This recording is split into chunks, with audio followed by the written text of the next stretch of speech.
249 years of American history, 249 years of American presidents, and never has anything like this happened before. Historic, unprecedented felony conviction of Donald Trump, the 45th president of the United States. It happened a little after 5 p.m. Eastern time. The jury read its verdict, generating headlines instantly like these behind me all around the country and the world. And while the verdict means that Trump will run for president, this time as a convicted felon, that does not mean he will serve prison time. That's worth noting right up front. Many observers, in fact, call that unlikely.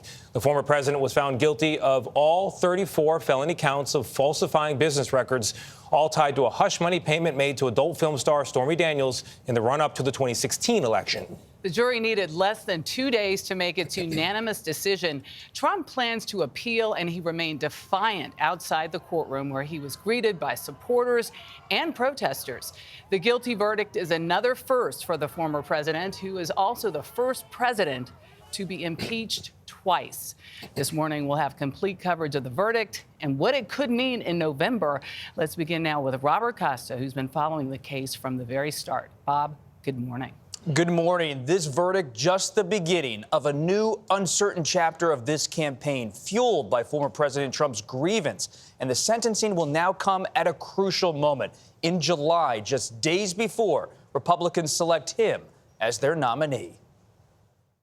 Donald Trump left court Thursday a convicted felon and vowed to fight. I'm a very innocent man, and it's okay. I'm fighting for our country. I'm fighting for our Constitution. 12 Manhattan jurors decided the former president's fate, deliberating for more than 11 hours over 2 days, reaching a verdict late yesterday and finding Trump guilty on all 34 counts.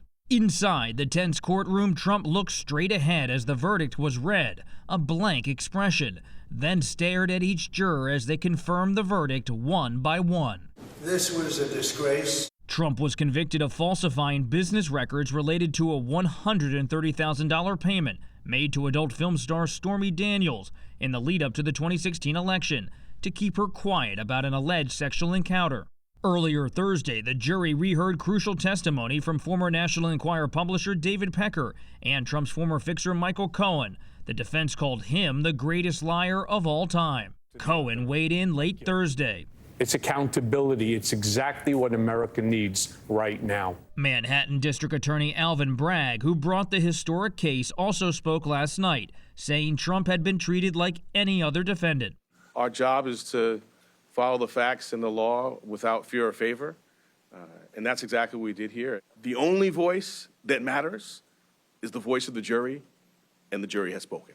Trump's lawyer, Todd Blanche, said the trial was flawed from the start. Because of everything around the lead up to this trial, it made it very difficult for the jury to evaluate the evidence kind of independent of what they knew coming in. Trump faces up to 4 years in prison but could be given probation with no jail time.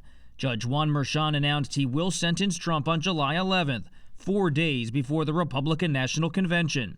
Less than an hour after the verdict, Trump's campaign was fundraising off it, claiming he is a political prisoner, after he said he'd plowed toward Election Day. The real verdict is going to be November 5th by the people.